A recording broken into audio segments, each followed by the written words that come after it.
Welcome to the Church versus Human Trafficking. I'm Chris Harrison, and I'm currently the senior pastor at Athens First United Methodist Church. The purpose of this presentation is to help you and me, the church, answer a couple of questions. What do we need to know about human trafficking, and how is God calling us to get involved in the fight to eradicate human trafficking?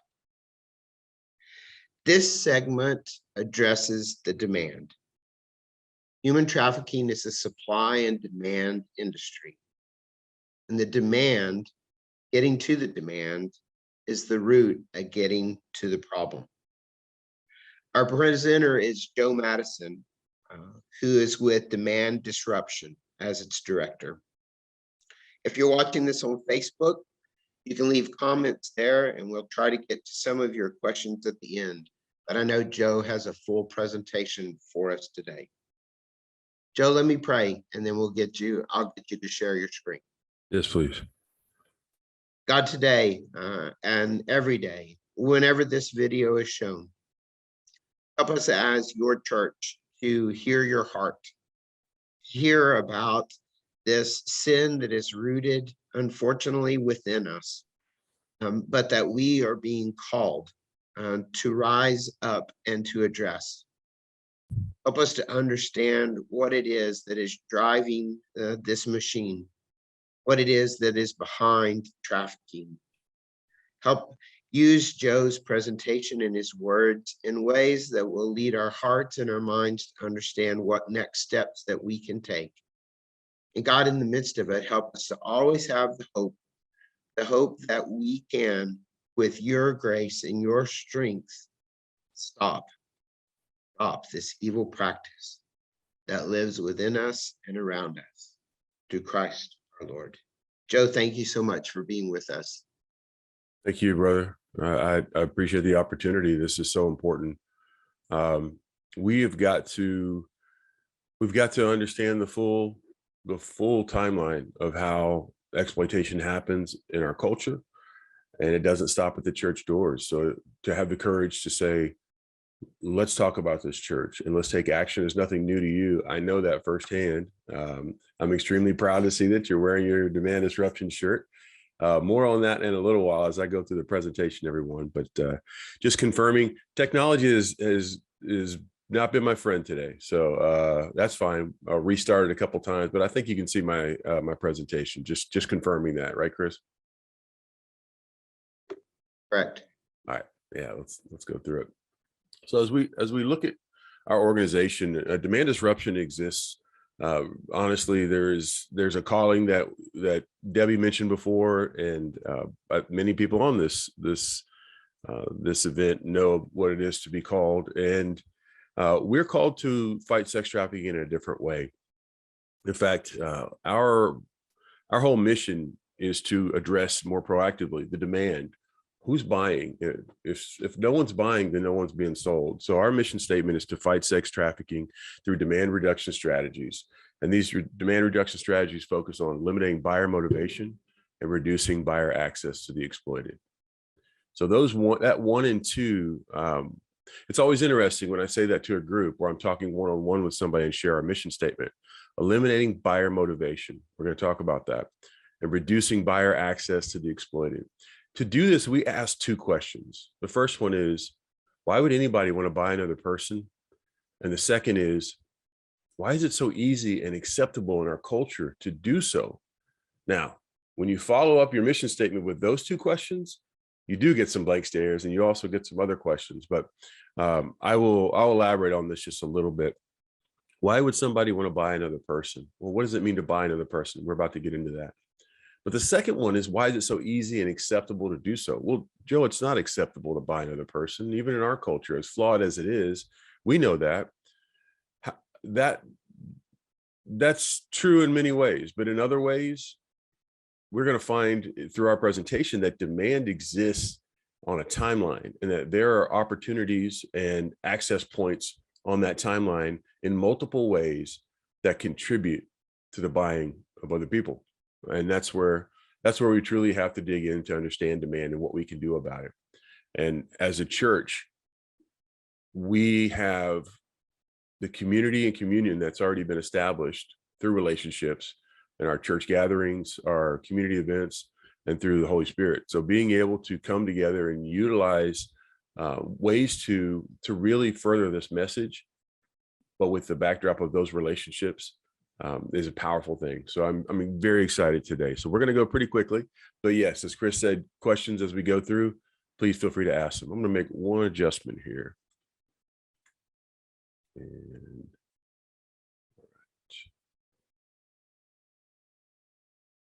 there we go. I'm going to reset this just very quickly. Told y'all, technology is trying, but not today, devil. We're going to push through it. Show of hands.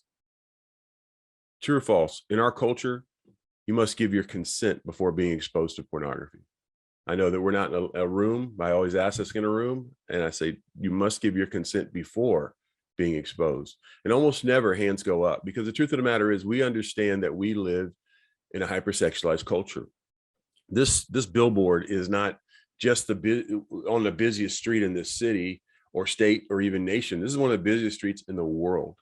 And in a presentation we did together, Chris did some research, found out more about this billboard. And this thing was up for a couple of weeks.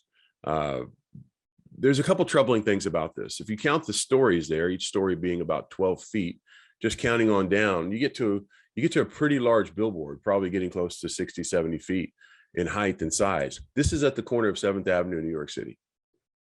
They could have sold this billboard to anyone. This could be an M&M, a Nike billboard. It could be anything. The other side of that billboard, you can't see, it's washed out, are just Broadway shows. It's ads for Broadway shows. So we have to ask ourselves, I'm walking down the street, maybe I'm taking my daughter to a Broadway show, and she points up and says, "Daddy, what's that?" That then puts the onus on me. I did not give my consent before I had to have this conversation, or before culture put it right in our face. And there are other ways that happens on a regular basis.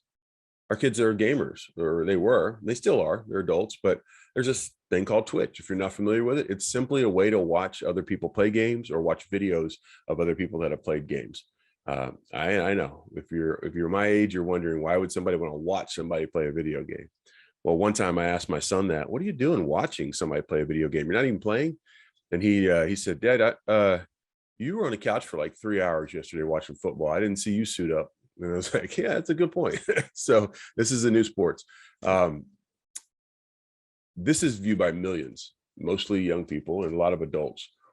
They allow people to upload content of their games. Well, that open upload didn't take long for somebody to upload a pornographic video, and that video stayed up for days.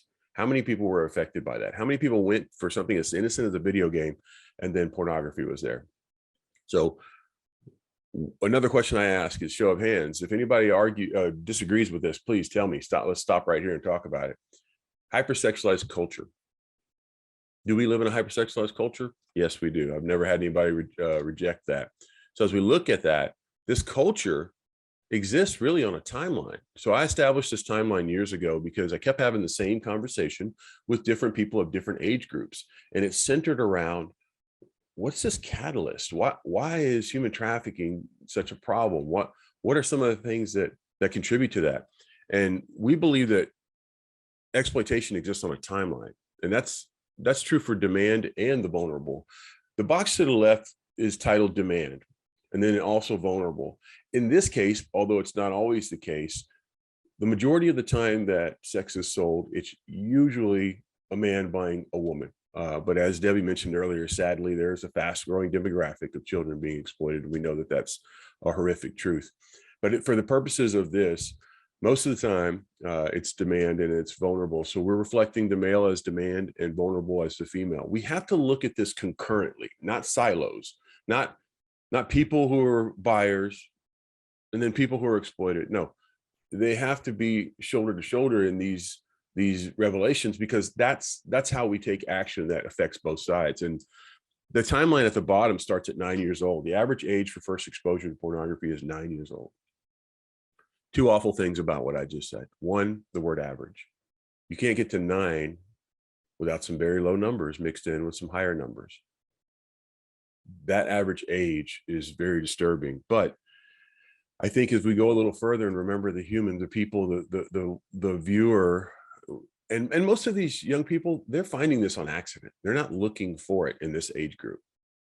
We've got statistics that bear that out, but we have to ask ourselves, what impact does that have on the demand side, or the boy, and the vulnerable side, the woman, the girl, the child?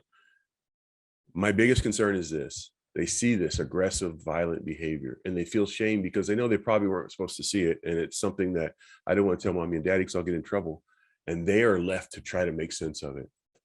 And the questions that they probably ask themselves: is this what it is to be a boy in a relationship? Is this what it is to be a girl in a relationship? This representation that has nothing to do with what God created sex for: intimacy, closeness, reproduction. I mean, if we really ask ourselves, then it kind of helps us understand why we have young people that are struggling so much. Can you imagine seeing that at such a young age? Many of the people we talked to did, and they have their own stories. And then we go up the timeline to 12, and that's the average age for first smartphone. Y'all, I could do an entire hour on that alone, but we're not going to. But just note that that's right in the range of the average age of first smartphone for young people. Jumping over to the vulnerable side, average age of US girls are first exploited, not trafficked, but first exploited, whether it's familial, whether it's an unwanted contact, whether it's something lewd being told to them at school, something like that. This is about that average age. And again, there's that awful word average, knowing that there are some younger girls who are being exploited or abused. So we start there on this timeline. And we do so because we want to understand how it all correlates. When I say that first exposure is 9 and then first smartphone is around 12, well, we've got to understand what that really means. This is a quote from an 8th grader. I don't know one person in my school that doesn't look at porn. Maybe he's exaggerating. But in this presentation, he was there with us. He told this to me. And as I thought about that statement, I dug a little deeper. And so Mike Steele is he's our STAR program administrator. And he was at a church that had a youth kickoff convention. And that kickoff was starting fresh, all of this, let's look at the things that we're struggling with and work on them together. These are youth. And so they popped this up on the screen, and an anonymous poll asked these questions about pornography. Every day I'm addicted. I'm struggling. I'm addicted. 65% self-selected. And then even the 23 at the bottom, I slip up sometimes, but not that much. So we're looking at 88% have some experience, with the vast majority of that being self-termed addicted. But look at the title: high school boys. Well, Joe, an 8th grader is not I have older kids, but they're not that much older. I remember this. 8th graders are not high school boys. Well, I mentioned that quote because they did the same thing with middle school kids. And nearly 60% of them self-identified: I'm addicted.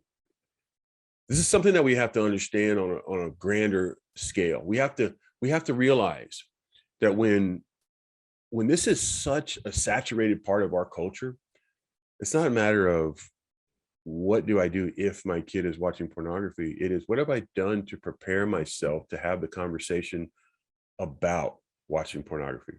Because there's some very real things that we can talk to them about. For example, did you know there's over 40 negative consequences to viewing pornography? And again, this is not an anti-sex presentation. Like, we're pro-sex. We are for that because of the beauty that it creates in relationships. But pornography destroys that intimacy. And there are some very real consequences that both sides in any relationship experience. We're not going to read all these to you, but there are 4 categories: physical, psychological, social, and spiritual. There are things on this list like porn-induced erectile dysfunction.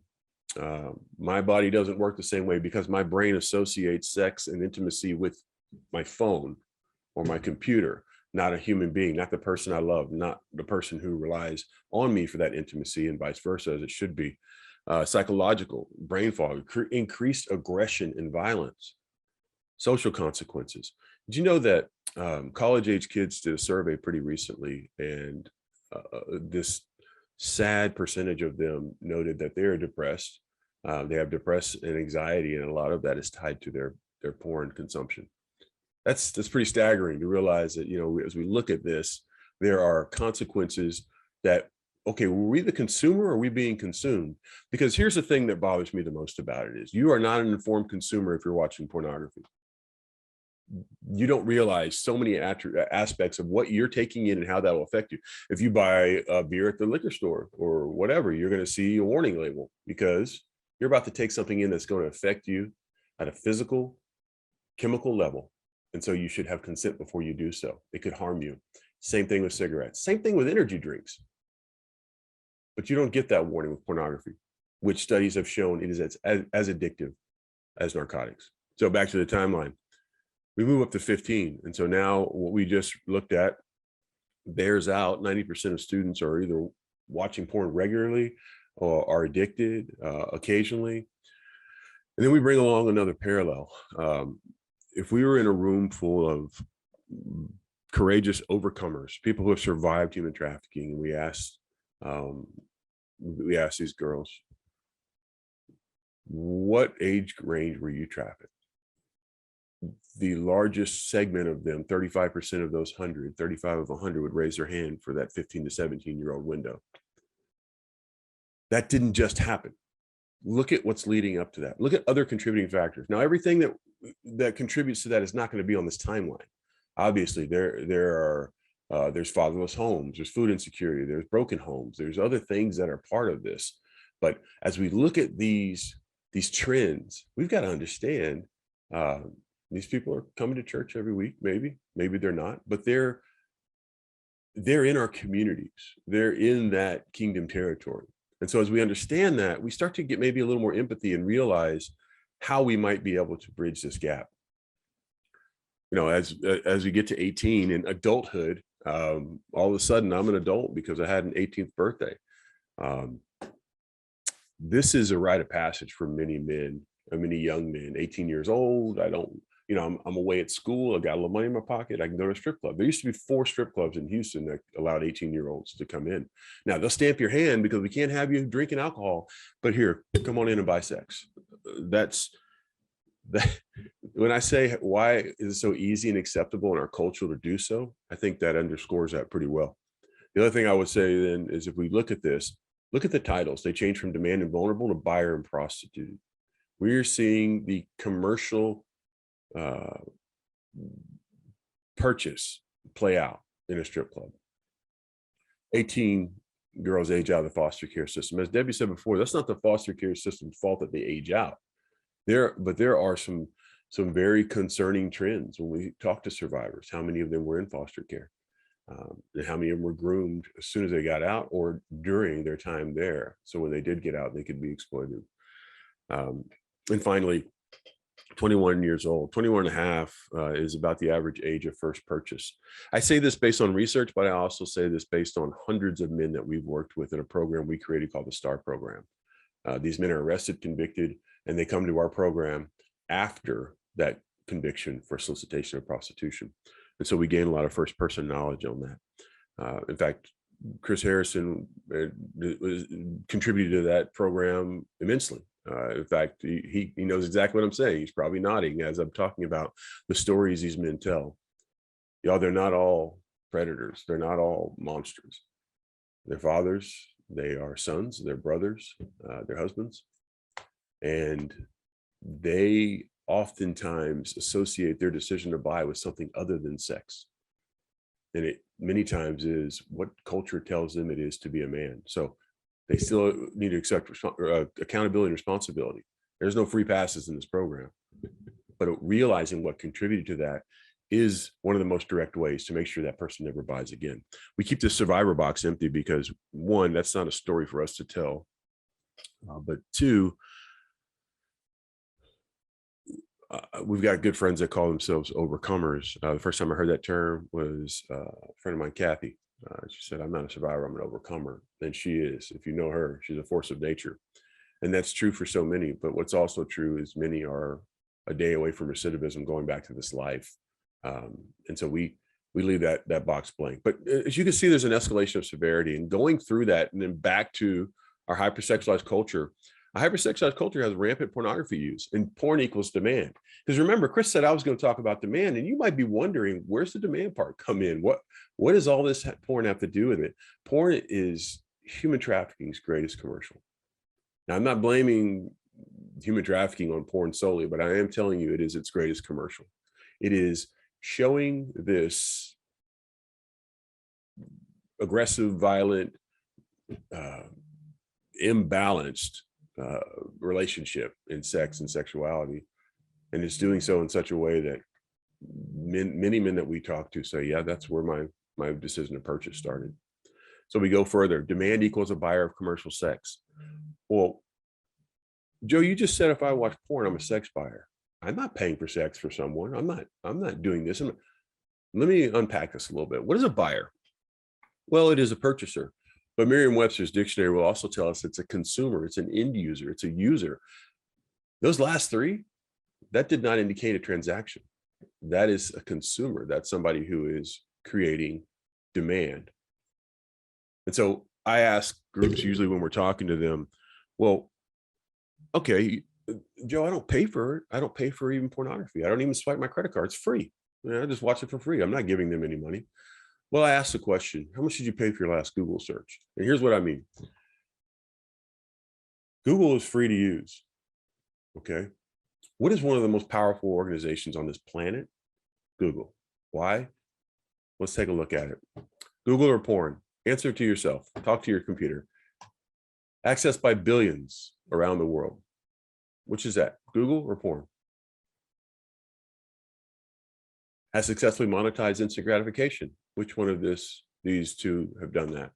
Free to use, but is one of the world's richest organizations, operations. Annual revenue of approximately, oh yeah, I updated my slide and I dropped some numbers. That revenue number is embarrassingly low. We're talking billions and billions in the hundreds. No personal age, ID, intention, content limits to the searches. Used by children as early as 6 years. You probably by now realize it's both across the board. You see, porn, you used to have to reach for your credit card and then you risk that credit card statement. Hey, what's this, honey? Oh, nothing. And then the porn industry said, we are losing so many customers because people are just not engaging. So let's give it away. Let's give it away in such a way where people will become compulsive or even addicted to it. And that is their business model. They make money on credit card swipes for people who do buy, or they make money on the advertisement. They make money, a lot of money on the advertisement. So we've got to understand just viewing it is creating demand, and demand requires supply. And supply is often fulfilled via human trafficking.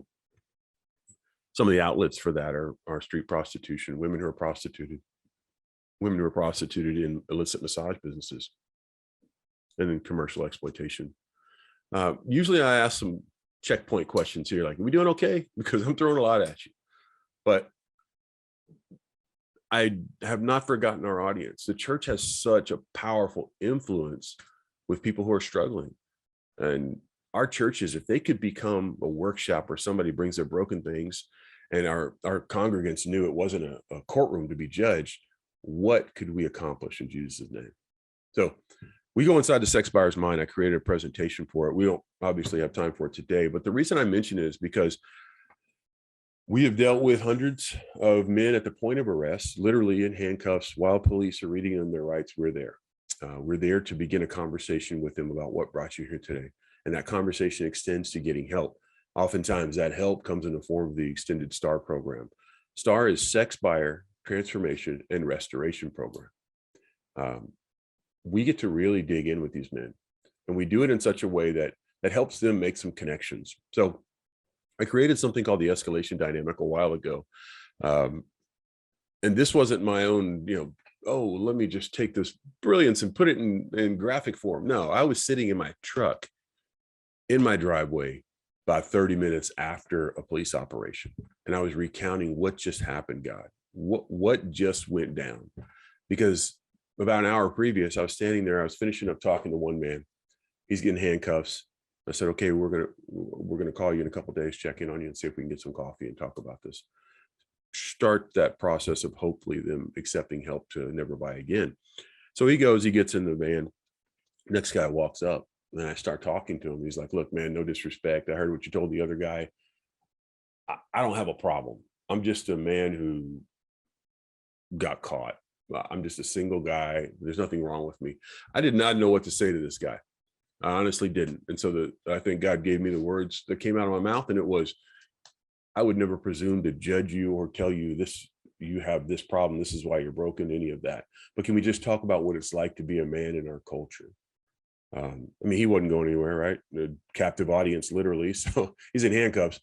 So I just began, and I said, "Did you know?" I didn't know this, but when I volunteered and started doing work, I realized that even softcore pornography, and for those of you that are not sure of the categories, the FCC decides what is and what isn't, and HBO After Dark or cable movie channels that would have something on, that's considered softcore pornography, and most of the stuff we see on the internet is hardcore.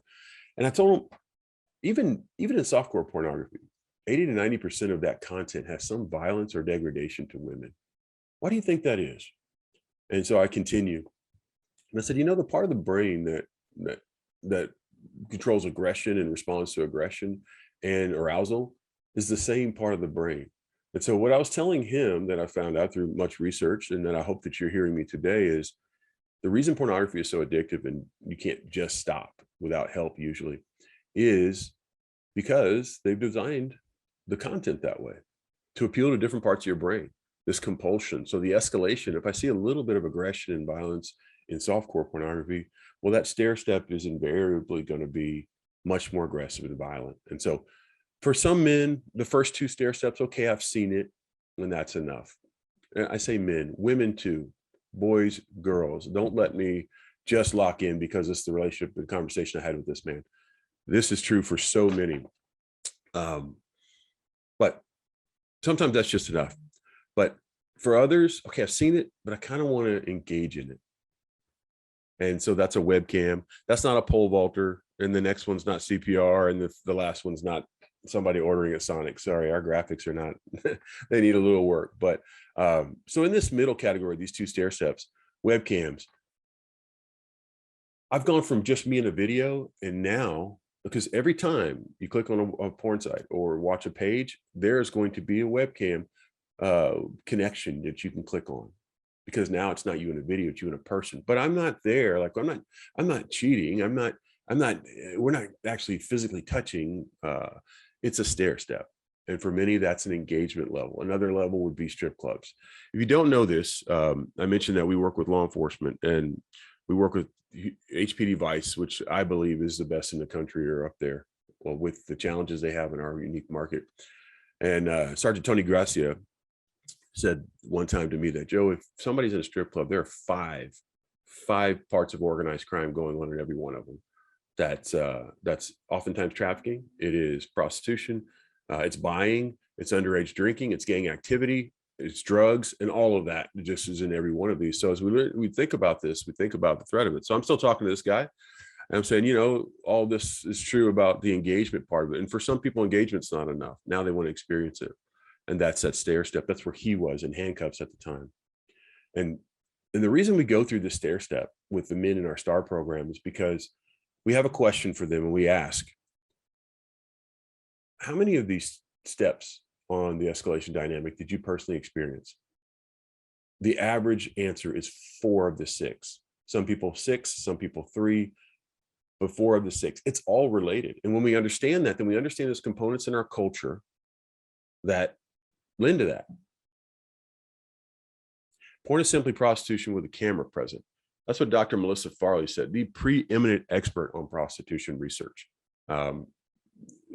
Jot that down, Melissa Farley. If you want to understand prostitution from somebody who has spent years with thousands of women who are being prostituted, to understand what's going on. And what she means by that is, how come the equation of a buyer, well, let's just say it this way, a purchaser, a purveyor, somebody selling that person, and then somebody who is being sold, how come that is abhorrent to us? That is trafficking, that's slavery, that's all the things that we hear thrown around. But when we add one more letter or one more word, photography, to that series, now it's just an expression. It's freedom of speech. It's just a form of art or whatever. That's what pornography gets rolled into. All the other things are still present. And so as we look at that, we understand that. And as we look at that engagement, we realize that these are not mutually exclusive. This is an ad from an escort that, as I was going through and doing research, we do a lot of things. One was to see how quickly we could engage in the buying process with an escort. And when you compare that to how quickly you can order a pizza online, it takes longer to order a pizza than it does a person. I'm sorry for the shock and all, but that's just a fact. This is one of the ads we saw. She says she's a dancer in the area. So what does that do? That puts us back in the strip club, right? Uh, that's actually a strip club photo in the background where she is. And so I've cleaned it up quite a bit, but we have to understand that that engagement, this stair step is very real in that you could almost blur the line between the strip club and the next level, and that's illicit massage. Um, this is something from Elijah Rising's van tour, and I'll just summarize it for you. One of the clubs in town, this woman on her first day of work, if we were to argue that, well, strip clubs, the women are just comfortable with their sexuality and they make a lot of money, nobody's business. It's their business. If we agreed with that it was just another job, I think this would debunk most of that. This woman was essentially, well, she was threatened, and she was essentially told that this is your pimp now. This is day one at Treasures. I'll name them. I don't care. Treasures here in Houston. And then she was sexually assaulted when the valet wouldn't give her her keys back. We have to push back on that argument when we hear it. So, and then the experience. So I'm still talking to him, and we get to that part, and I assume he's just going to push back on me at this point and say, "Okay, thanks, man." And I started to give him my name and tell him, "We'll call you in a couple of days." He interrupted me and he said exactly this. "You just described the last 2 years of my life. It cost me my marriage. It cost me everything. I never thought of it being connected." And he said, "I'm tired of living like this." This guy's life was all connected, but he never put it together. Demand exists in modules and parts, but they're all connected. Just know that. And I say that as something that's heavy. And again, I wanted to reiterate one more time this view. So let's say I went on a porn site and I just went there for the exposure of the content I click on. Well, I'm going to see that, but then you're always going to have that webcam, or you're always going to have that escort service, meet local girls. So that's just something that we have to understand. And this is the graphic I mentioned earlier, where how long it took to order a pizza online. And I don't think it's just because I'm terrible at ordering pizza online. It's a sad statement. And when I say, why is it so easy and acceptable? That's one reason I say that, and we say that, and we see that in our culture. The decision to buy sex started 100% with my porn addiction. That is a man that was in our STAR program. This is the same man at the end of our program who said this actually pushed back on pornography being a problem in the class. They have an orientation class. And then about 10 and a half months later, this was his statement. That's because he needed to go through a process of self-discovery. And many of us do need to go through that, whatever it is we're struggling with. And it comes to a bottom line that we can hate sex trafficking, but we can't then be apathetic about pornography. The two are inextricably related in many ways. So, as we look back at the timeline, I want to take a different approach and tell you what our mindset is. Demand disruption. Our tagline is love, disrupt, defend. For 5 years now, every volunteer that's been trained with us, we've called a defender. Chris is a lead defender. It's him saying, you know what, I believe in this. And not only am I going to donate my time or whatever, I want to be part of the program. So he led our STAR program. We're about to talk about a program that I created, and he helped me actually develop that because he felt called to do so. And that's the power of defenders. That's the power of our volunteers, because our staff is 5 people. 4 of them are part-time. And I am extremely proud of what God's done in Houston and the standard that we're setting and how we disrupt demand. He's going to bless us, and that's going to grow, and it has every year. But the real power of what we have is our church partners and our defenders, our volunteers that say, yes, I want to be part of the solution, because I understand fighting demand is the most direct way to end human trafficking in our lifetime. So love, disrupt, defend. That's more than just a tagline. That's our programs. We develop programs that focus on those 3 things. So love people, relationships. What's really happening in relationships? Because we talk about trafficking all the time, but if you talk to your congregation, if you talk to your daughter, you talk to your friends about human trafficking, if we just talk about trafficking, oftentimes they're not going to really personalize that. They're not, Dad, come on, I'm not going to get trafficked. But if we talk about broken relationships, we talk about vulnerability, we talk about emotional abuse, gaslighting, we talk about things that are present in the process of grooming somebody to be trafficked. Maybe the person you love isn't going to be trafficked, but in a relationship, they might experience those other things. So we are very intentional about talking about how people deserve freedom and respect in relationship, and love people is really training people to care about the people who are struggling.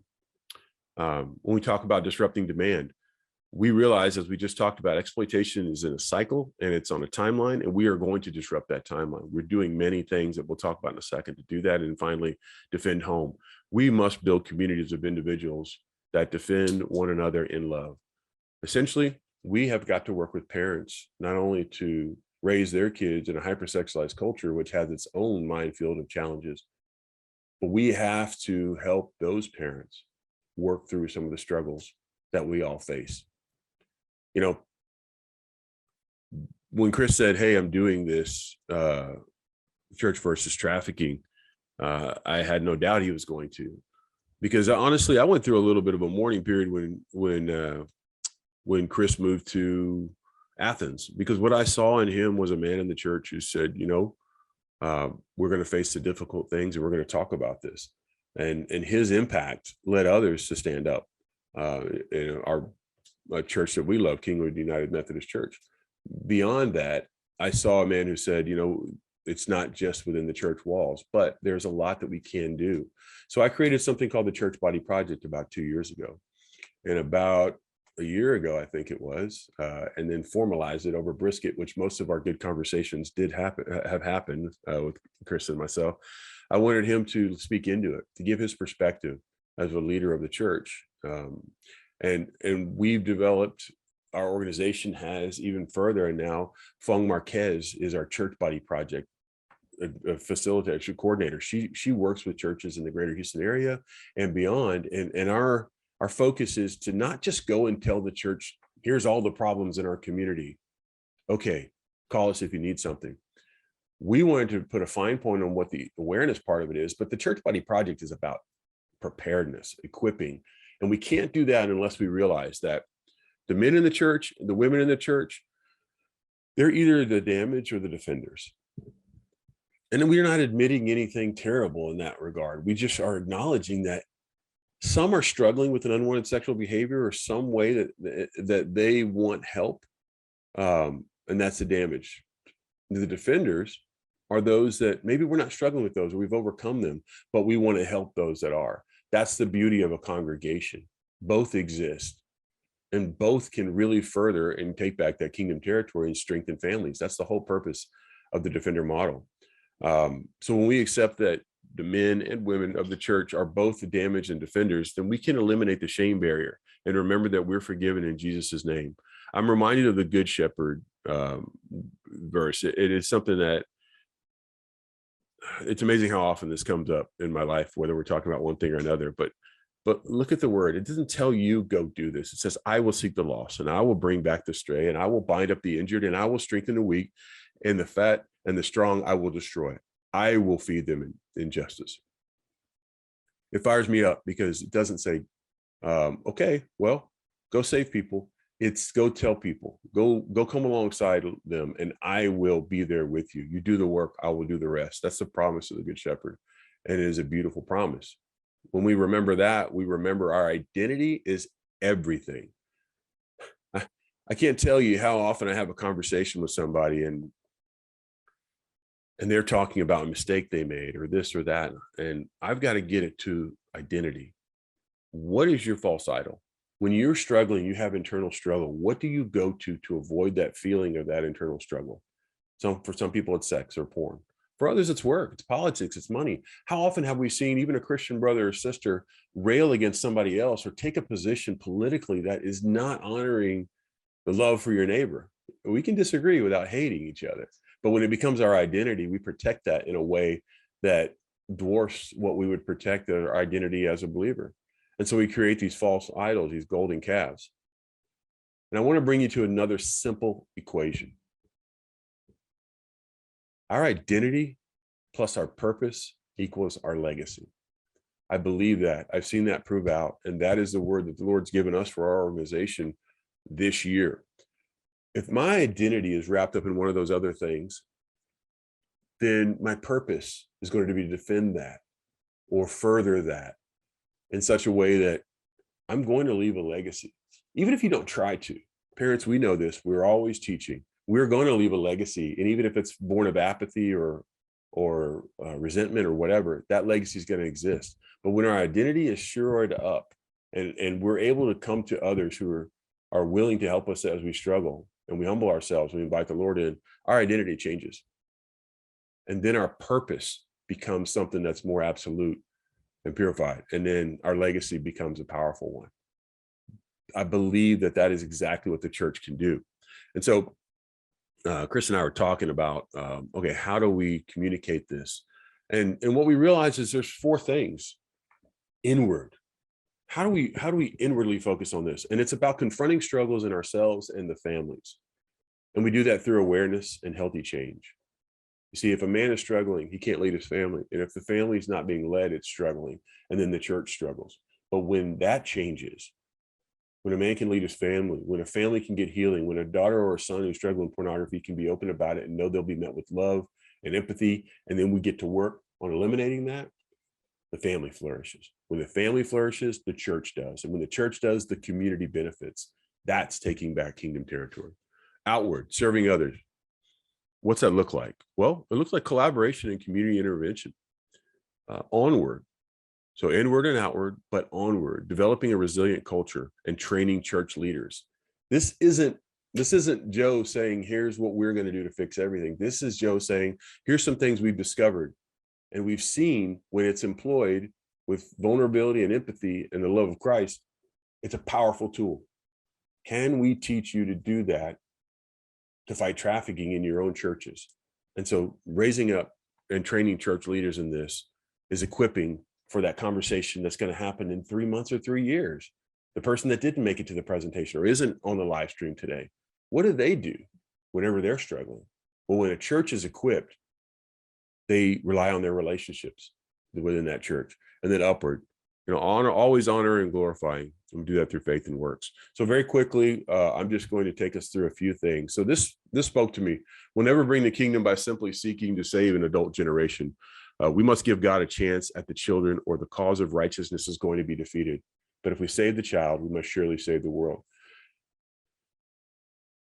When I sit down with a man or a person who's struggling, whether they've been arrested or they're struggling with something else, some other unwanted sexual behavior, know this is true for each of us. I'm not dealing with a 2022 problem. I'm dealing with probably a 2012 problem, 2015 problem. There wasn't an intercession when they were younger that said, you're not dirty, you're not broken. This is a natural curiosity, but let's get the lie out so we understand why this is detrimental. And let's talk about what it looks like for healthy sexuality. That is the powerful part of this message to me. Young people, children, don't let culture define who you are and what you are. Your identity comes from something greater than that. And when we understand that, we realize that in 10 years, they become the defender and not the damage. They're the person who helps the person who's struggling with love and empathy and vulnerability. And so that takes us back to our timeline, because we established our programs for exactly that. Defend home, helping parents raise kids in a hypersexualized culture, and then also deal with some of the struggles they may be having so that they can better do that. Love people. Then we're getting up in this range of relationships, first boyfriend or girlfriend around 14 years old. If you're a parent, you just cringed. If you don't have a 14-year-old yet, well, cringe anyway, because it's coming. We waited a little longer and told our kids, no, you're not having a boyfriend or girlfriend yet. But the fact of the matter is they will have a relationship at some point. And at some point, somebody might be coming into that relationship, your own child or someone else's, and they may have all of this behind them. And that will affect that relationship. And even for adults, this is what love people is. And so outward, we focus on inward with this first stage. Outward is something powerful. We're able to really come to serving others, collaboration in our community. And we do that through a number of programs like the ones that we've talked about here, working with buyers, working with others. Then finally, that brings us to disrupting demand. Disrupting demand is a powerful thing. It is interceding in that kingdom territory. And as I bring this presentation to a close, I want to just touch base on what that looks like very briefly. Debbie mentioned that Houston does have a real issue. And in fact, the Houston Chronicle put this out there that this city has more brothels than Starbucks. Well, this is a statewide and I hope eventually nationwide effort that we're talking about. But as Houston as a model, there are over 300 and some odd illicit massage businesses. That's 4 times the number of Starbucks. And they are in our communities. And if you're not in the inner city, you don't feel safe. The expansion plan is into our suburbs. As we see, every pin mark here is an illicit massage business that we have vetted. Someone has put a review that they bought sex in. And these are the churches in the area. When I say kingdom territory, it's not a cliche. That's exactly what we're talking about, and empowering so that we can make a difference. And as we look at this near daycares, we realize that this is a bigger problem. So what do we do about it? We start small, and we realize starting small is in our own church walls. Yeah, there's 4 times the number of illicit massage businesses as there are Starbucks, but there's 5 times the number of churches as there are illicit massage businesses. And so knowing that, we answer these 2 questions. Why don't the police just shut them down? And if they don't shut them down, they're just going to pop up somewhere else, right? We take action on that, and we train churches on how to do exactly that, proactive and reactively. We bring cities alongside and we change ordinances.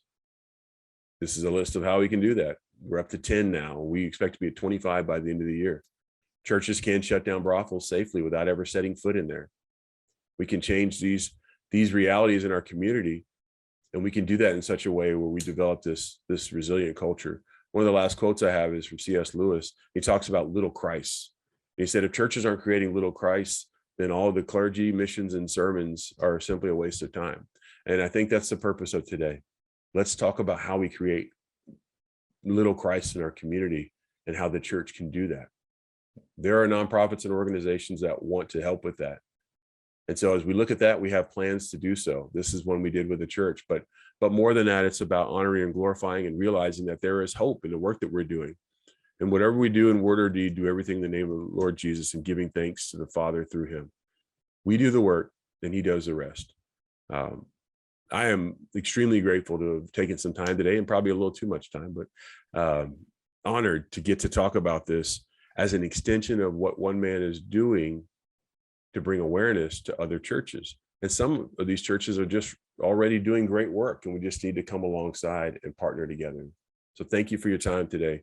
And thank you for the opportunity to bring back and gain back that kingdom territory together. Joe, thank you so much. The work we've done together, the work that your team has done is incredible work in a very, very hard topic. But when we ask the question of what can the church do, here's where this is at the heart of the matter. How do we take steps as a church to get to the heart of the demand? Because that's the only answer to finally overcoming this evil in our midst. So thank you for your time, Joe. Appreciate your efforts. And wherever you're watching this, Joe you can contact him and find other programs in your area that are helping to address the demand issue. Next, we're going to hear from Brianna Fowles from Street Grace, and she's going to help us learn steps to take to protect our families in the midst of this hypersexualized culture and in the midst of these problems that we face. So we'll be getting that in just